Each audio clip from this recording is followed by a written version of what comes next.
Muhammad is not the god of Islam, but he is definitely a sex god. Okay, not really a sex god, more like a sex enthusiast or a sex addict, I don't know. According to the most authentic reports, Muhammad had 9 or 11 wives at once. The Quran itself says that you may marry the women that you like, 2, 3, or 4, but Muhammad had much more than 4, because the Quran gives special privileges to Muhammad, such as that women could simply give themselves to him and he could marry them. Even his wife Aisha commented that she does not understand how women can just give themselves to him, and that Allah seems to care a lot about Muhammad's convenience and desires. His first marriage was to a woman who was 15 years older than him, because she was his employer and supporter, but after her death, he could just not get enough of women. You just heard some outrageous claims about Prophet Muhammad, peace be upon him, accusing him of being a sex addict or sex enthusiast. These accusations are not just wrong. They're offensive, misleading,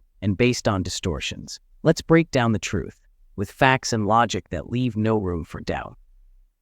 Yes, Prophet Muhammad, peace be upon him, had multiple wives, 9 or 11 at one time. But let's ask ourselves, was this out of lust? Or was there a deeper purpose? The truth is, every single marriage of the Prophet served a significant role.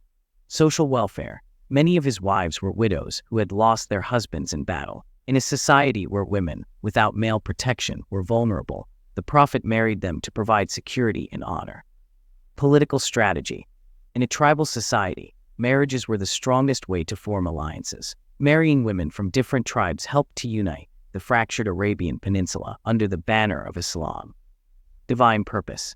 Some marriages were commanded by Allah to address social norms or to set an example. For instance, his marriage to Zainab bint Jahsh was to demonstrate that adopted sons are not equivalent to biological sons, breaking a deep-rooted pre-Islamic tradition.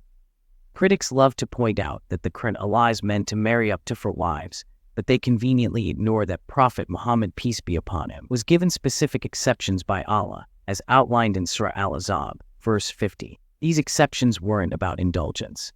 They were about responsibility. As the leader of a growing community, his role was unique, and his marriages were part of a divine strategy to solidify the Muslim Ummah. Let's get one thing straight. If the Prophet was truly a sex enthusiast as his critics claim, why were most of his wives older, widowed, and not particularly wealthy? If his motivation was lust, wouldn't he have chosen young and wealthy women? This is a man who, at 25, married Khadijah, a woman 15 years his senior, and remained faithful to her for 25 years until her death. Does that sound like a sex addict to you? Nah, let's address the claim about Khadijah, the Prophet's first wife. She was not just a supporter. She was his first and only wife for 25 years, during the prime of his life. She was 15 years older than him, yet their marriage was one of deep love, respect, and loyalty. If the Prophet were truly a sex enthusiast, why would he spend the prime of his life with one older woman, without seeking anyone else? This clearly disproves any notion that his later marriages were driven by lust. One of the favorite quotes of these critics is a comment by May Allah be pleased with her, where she said, "I do not understand how women can just give themselves to him."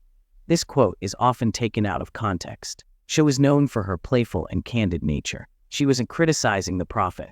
She was expressing her astonishment at how some women were eager to marry him, given his responsibilities and the burdens he carried. This was not a critique of his character, but a testament to the respect and love he commanded. The legacy of Prophet Muhammad's, peace be upon him, marriages is far from being about desire or indulgence. Each marriage had a profound impact. Whether it was spreading the message of Islam, uniting tribes, or setting an example for future generations. To reduce these noble acts to mere sexual desire is not just inaccurate. It's an insult to history, logic, and the truth. So the next time someone tries to defame the Prophet Muhammad, peace be upon him, with these false claims, remember the truth. His life was a model of compassion, responsibility, and divine wisdom. The facts speak for themselves, and they leave no room for the baseless accusations of those who seek to mislead. Let's stand firm in defending the truth. If this video helped you see the truth, please like, share, and subscribe. Together, we can combat misinformation and spread the true message of Islam, one of peace, justice, and wisdom. Assalamu alaikum.